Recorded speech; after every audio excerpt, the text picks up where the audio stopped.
Hello, I'm Paul Lindman. On behalf of Oregon's children, welcome to this important presentation. It's intended to help you learn the process for reporting child abuse here in Oregon and to help you feel comfortable working within the child abuse system. You're going to learn who's required to report, under what circumstances, and how these reports are made. Who are mandatory reporters? In Oregon, you're required to report child abuse if you're a mandatory reporter and if you have reasonable cause to believe a child you have come in contact with has been abused or a person you've come in contact with has abused a child.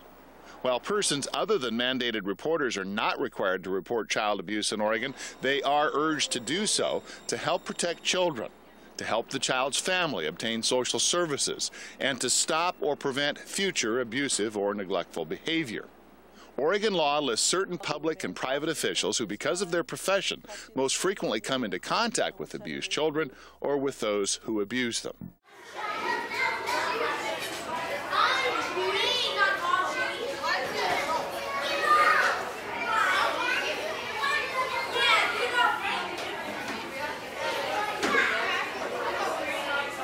What if I'm off duty?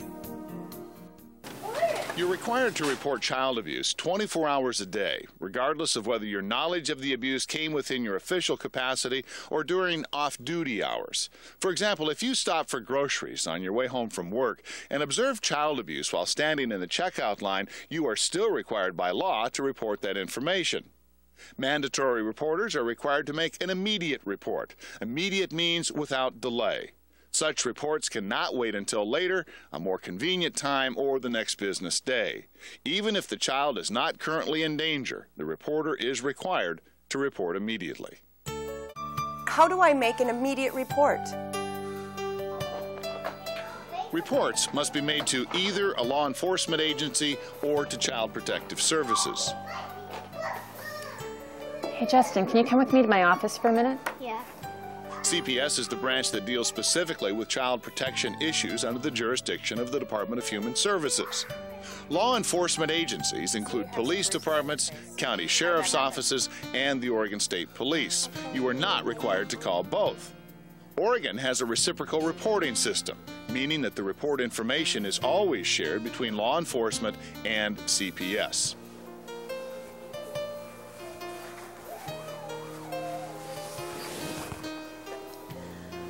When kids fall off their bikes, most of the time they get hurt on their hands and their knees. Does that happen? If you got hurt on your face, how did you get these bruises back here on your back? I didn't really fall off my new bike. What happened? When I make Sam mad, he hurts my face and squeezes my neck real hard. Who's Sam? He's a big man who lives with me and my mom. He makes me scared. Thank you for telling me that, Justin. Child Abuse Hotline, this is Tammy. The initial report may be made over the phone. Most of Oregon's DHS Child Protective Services offices are open Monday through Friday from 8 a.m. to 5 p.m. and can be located in the local phone book. During the evening and on weekends, some counties have a hotline or someone on call to take emergency reports.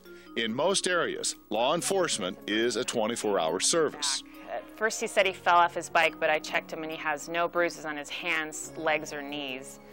So we talked more and he told me he's being hit by an adult named Sam who apparently lives in his home.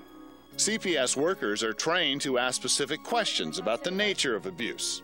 This will help them in assessing the nature of the abuse, the possible danger to the child or the child's siblings, and in choosing the appropriate response.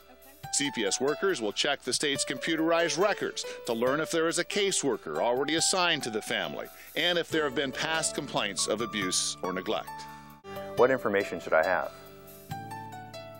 You should provide as much information as you can.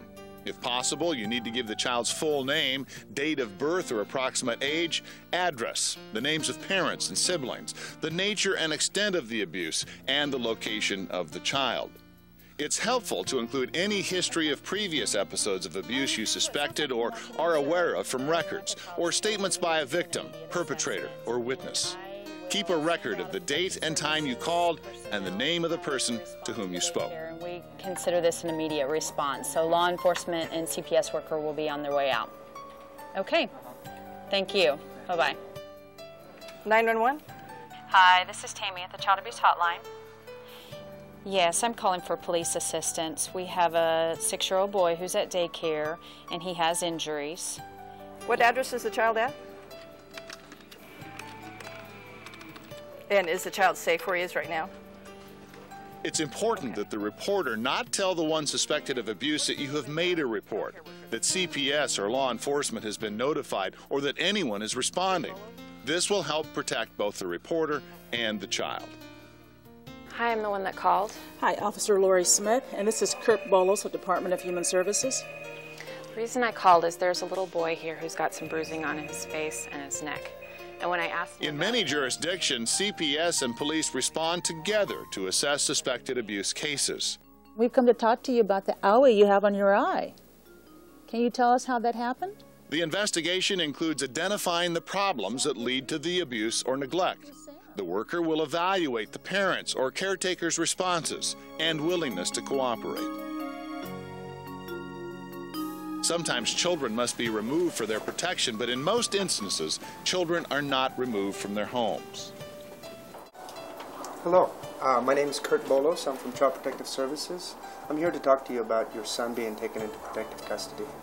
Okay, come on in.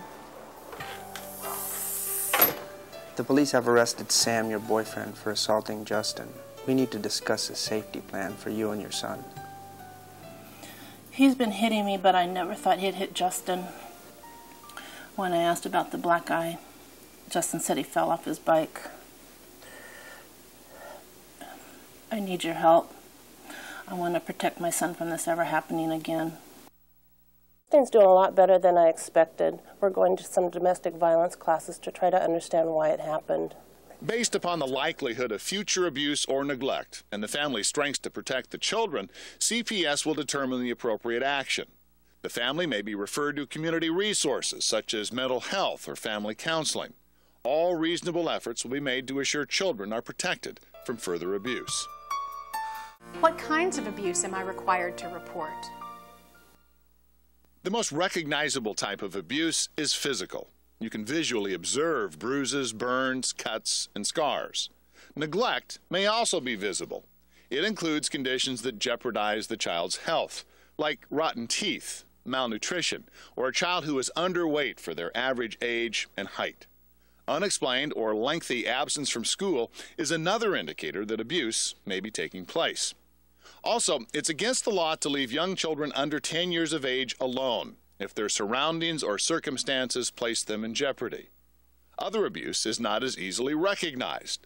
Mental or sexual abuse may not show any physical signs. However, after developing a trusting relationship, children may eventually disclose such abuse. Of course, a report of the disclosure must be made. Oregon law defines abuse that must be reported, including but not limited to physical injury that's non-accidental, including injuries where the explanation given for the injury is inconsistent with the injury.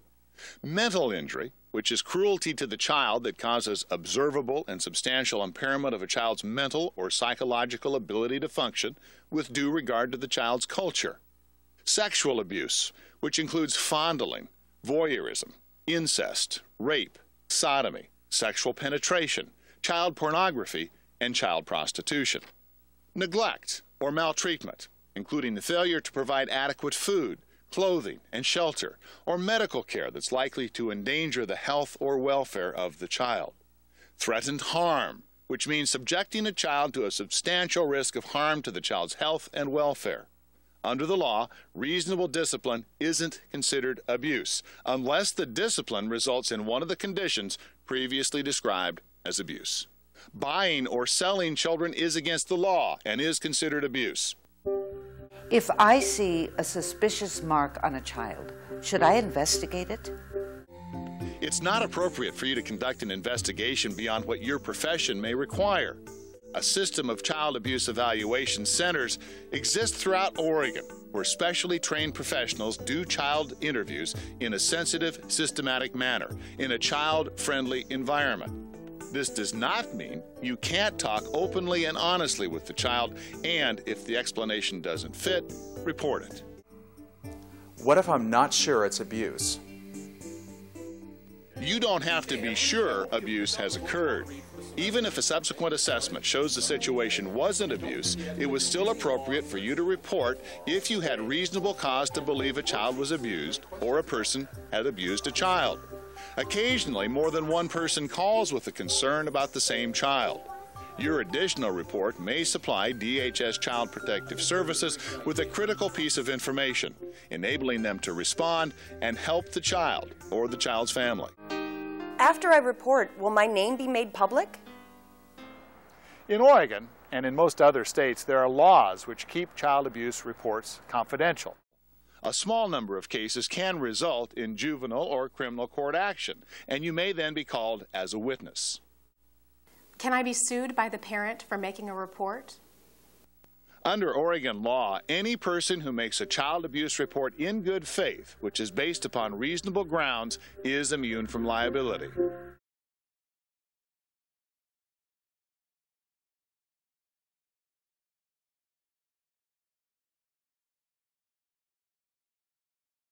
As a mandated reporter of child abuse, we welcome you to join the team of professionals in our efforts to protect Oregon's children.